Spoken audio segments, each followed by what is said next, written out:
Joining us now, as he does on Tuesdays, from the Province and Post Media, Mr. Patrick Johnston. How are you? I hope you enjoyed your BC Family Day long weekend. Yes, pleasant. Good morning. No, we had a nice time.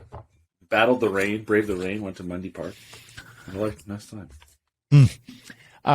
You're poking around on this JT Miller business. A couple of teams have called. What do you think, Patrick? Is there a Hail Mary trade to be made here between the Canucks and someone else on Miller before the deadline? I mean, yes, obviously. I mean, you phrase it as Hail Mary, sure. I mean, to me, if you're doing a Hail Mary trade, that means you're just doing whatever you can.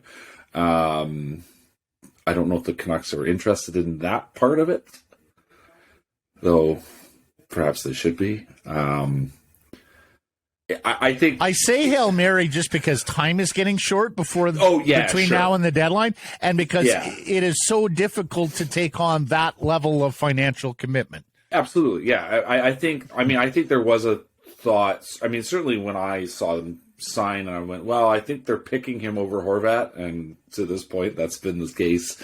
I did also think, I was like, well, as someone else pointed out to me, they're like, they've at least set a price on him now, so you could say at least teams know what Miller is, as opposed to the unknown of last year, which I still don't quite understand if that was really the case, where they were saying, well, no, we won't let you talk to the agent, which, I mean, I don't know. But, you know, I mean, this is a team that, I mean, I think in their heart of hearts, they would like to have as many first round picks this year as they could, because everyone knows what a big year and what a big draft this is, right? So, you know, is that the price they're asking for Miller? They're saying, well, yeah, we'll do it. My impression is that has always been the sense that this is a player they like a lot. I mean, going back to last year, we know this. They asked. So they're sticky on the return. Like that's the thing. Like, that's it. So they're sticky on the return of a guy that they would be lucky to extract themselves from in terms of the contract. Like is he a serviceable player right now? Yes, absolutely. Yeah, sure, absolutely. Yeah. But that contract is onerous. And asking for significant return for that contract is a lot. I mean, it's a lot to ask. Yeah. It's a player, you know, I mean, I don't think anybody ever believed he was going to be a 100-point player again, right? No. The question was, could be a sustainable 80-point player for, you know, the first half of that contract anyway, because that's what it costs. As silly as it is, that's where the league remains. You know, these are contracts that are out there. So does anybody really want to play for nobody would trade for this player when he was like 34, 35, 36, right? But that's what you're actually doing.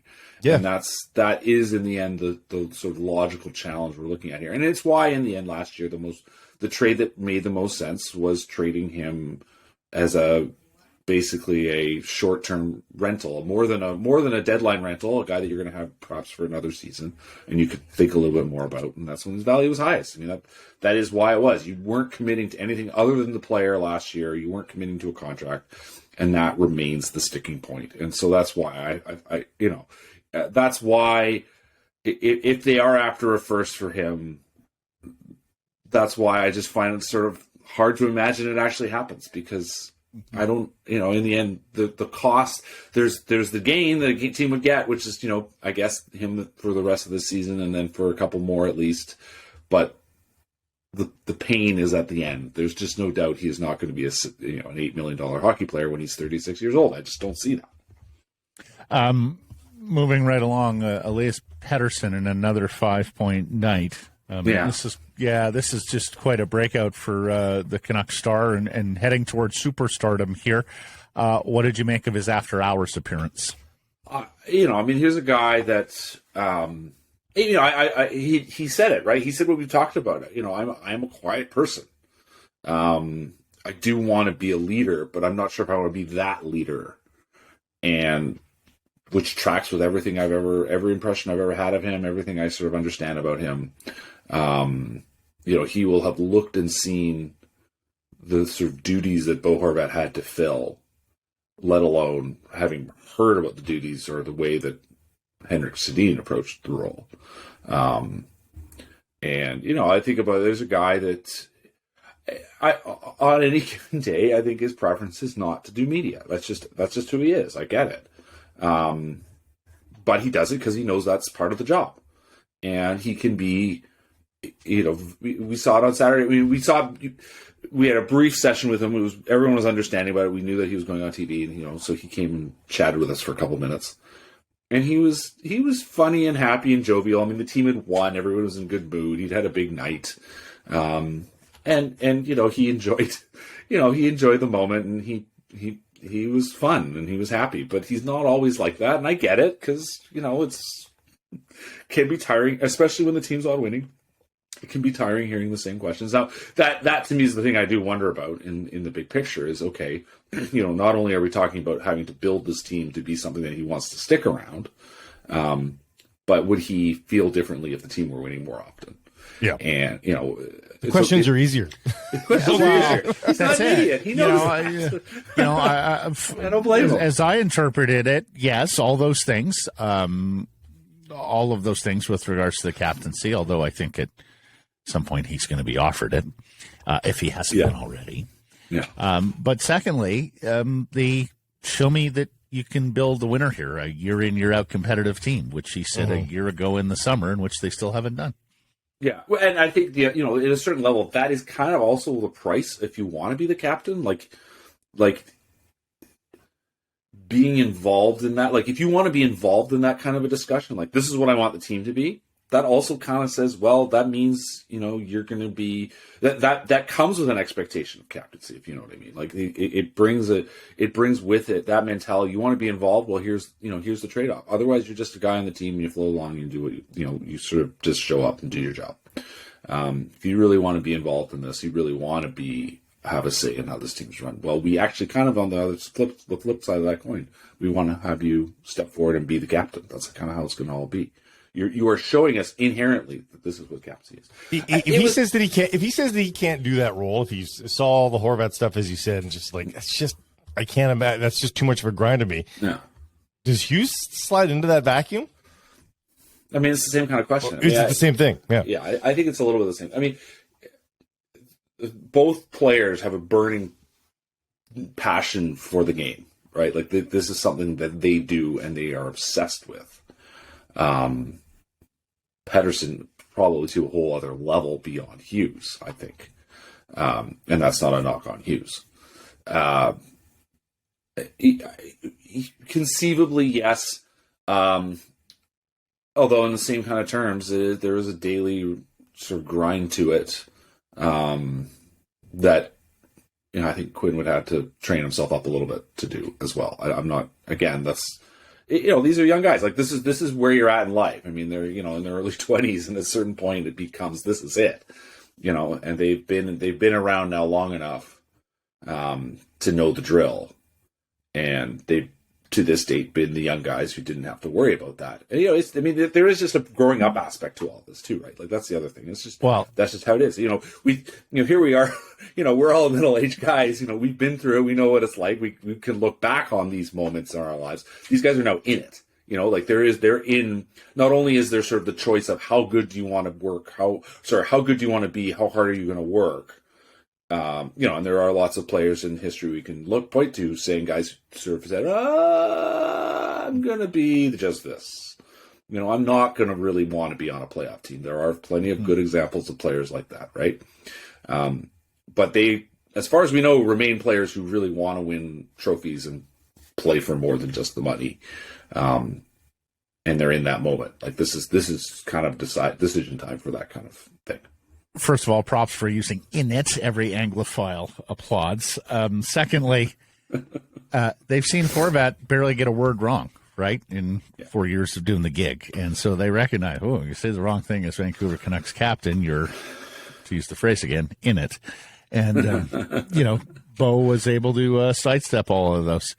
Just on that point, the other thing to remember is like they have agents who know how to guide you through this, right? It's not like they're sort of sitting here without good advice around them on how to become, become the visible leader, the visible focal point of this team or a team in general. Mm-hmm. Do you want to go poll question with them, Blake? Miller, Besser, neither, more likely to be traded by the deadline. And don't be boring and say neither. Come on. Because that was a late addition. I voted neither, but yes, it would be the boring choice. Did we put neither and neither? Because that's another poll question for another day. I think more likely. I'll check on those details, Blake. I think there's still a decent chance Brock Besser gets traded. I just do. I think there's enough. I think people understand what he is. He's a pretty good player. The fact that the term is not onerous on his contract. I was talking to someone about this the other day. Like, if the Canucks were to retain, and turn him into like a $5 million player or something like that. Like, he's a $5 million player. Is he worth what he is actually getting paid? Probably not, because he doesn't score enough. But there's a lot. Like, he's just a good hockey player. And he helps your second line. Like, he's a guy that can play on your second line. And that's pretty good price if you're looking at a second line winger. If if the Canucks, like I said, if the Canucks retain, if you can convince someone to take him at full freight, then you're super happy. But you can't retain. You just can't. You can't. You can't. No, I get it. Yeah, I get it. So we'll see. I still think there's a chance. Frankly, guys, I think it almost has to work out like the Jason Dickinson deal. You have to take bad money back that accounts for a significant percentage of the Besser freight. Lastly, for me, Andrei Kuzmenko, what do you make of his dietary habits? Well, I mean, multiple people pointed out to me that this is, having the mid-race snack is very common in long-distance running. Totally. Yeah. And, so, I mean, whether they have banana during the period or at the intermission is sort of irrelevant. The kicker was, as Pettersson himself was the Pepsi. Yes. Like, what? And that was what the face was about. I didn't confirm whether it was flat Pepsi or not, because I can't imagine in the middle of the action swigging down a really fizzy drink. But coaching minor hockey, I swear to God, one day this one kid who was a little quirky, his dad in the middle of the game came over, reached over the glass, and gave him a 500 milliliter bottle of Coke in the middle of a hockey game. And I thought to myself, how? What? Yeah. Belching the whole way down the ice. Like, it doesn't make any sense. Yeah. I'm now thinking of Rolly Finger. There's some Rolly Fingers quote about having like the cold. I can't remember what it was. It was some stadium was closing, and he had said that that place had the coldest Cokes, and you're just like, it's baseball, right? Of course they're sitting there baseball. They're drinking pop on the bench. Like, come on, of course. I loved Pettersson's reaction, though, too, on the bench. So he was incredulous. Incredulous. And I loved Kuzmenko's reaction to Pettersson's reaction. Yeah. The kid's expressive. He's a whole lot of fun. The whole sequence was just to take you behind. The whole sequence was hilarious because, like, I don't know if it popped up on video, but, basically Gemma Carson Smith from CP put the question. And she says, well, a few of us saw you eating the banana and drinking, your drink on the bench. And his eyes kind of bugged out, going, wait, what? Oh, and he sort of thought about it. Oh, not a good situation, but like was laughing about it. And it was just really funny. And then, asked Petey, and Petey goes, I asked him if he was thinking about maybe having bananas on the bench. And he went, no, Kuz, you can keep his diet. Yeah. No one else really knew that it happened, though. I think the guy that we need to ask, if you pay attention to the video, the other guy who's also in kind of a state of shock was Connor Garland, because he's sitting next to him going, kind of has this like, what the fuck look on his face. But I asked Luke Shen, he goes, no, but he laughed. He said, I'm not surprised. I mean, basically Talk said, no, I don't. But no, everyone's like, yeah, I'm not surprised. Yeah.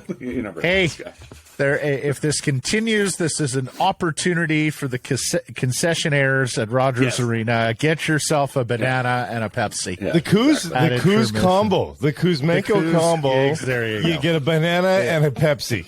Yeah. Patrick, thank you for this. Should be a lot of fun between now and the deadline. We'll catch up next week, buddy. Yeah, take care, fellas.